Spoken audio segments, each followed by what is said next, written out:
Well, it is time to start on Columbia Noir #2 box set from Indicator. I was super excited about this because the last one was one of my favourite releases of last year, and the first movie up this time is Framed from 1947. Now we have Glenn Ford starring as Mike, and at the start of this movie he is riding a van into a small town where he's just looking to try and find work of some sort or other, and he bumps into Paula, played by Janice Carter, and she in one of the most unbelievable sequences, she's a beautiful woman working in a bar, takes an instant liking to Mike and helps him out quite a lot without actually even knowing him, you know, bailing him out of jail, getting him a room, lending him some money, almost throwing herself at Mike. And it's one of those things where I'm just like,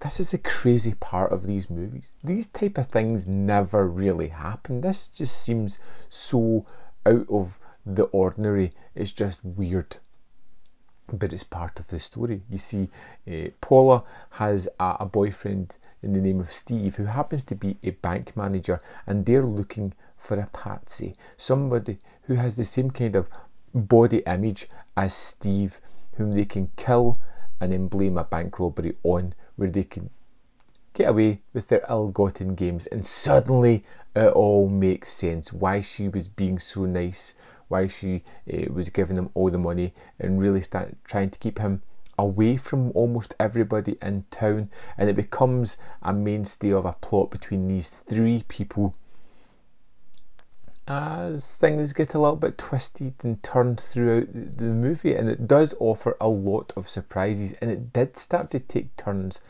that I did not expect. And what I really liked about this was the character of Mike.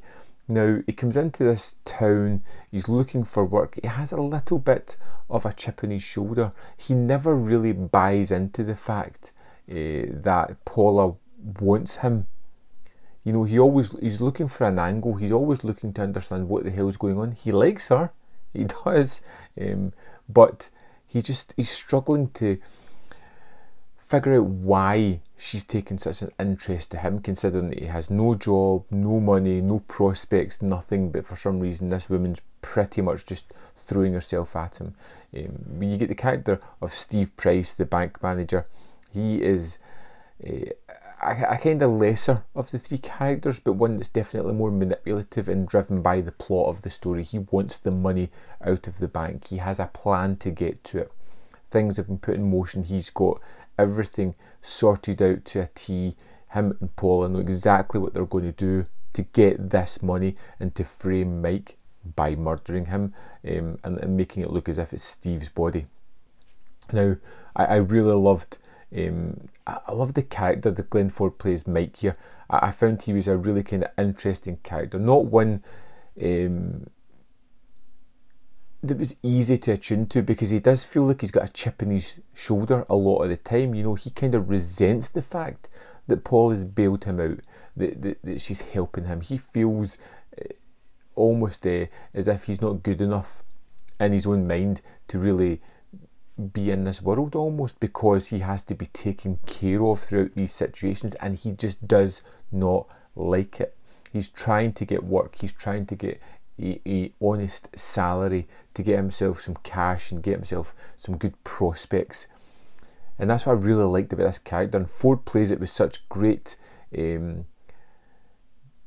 tenacity that you don't really feel that the guy is aggressive, you just feel that he is not living up to the ideals that he wants. And I like that, because there are some movies where you get aggressive characters who don't have that softer side, who don't have that moral compass that makes you feel good about them.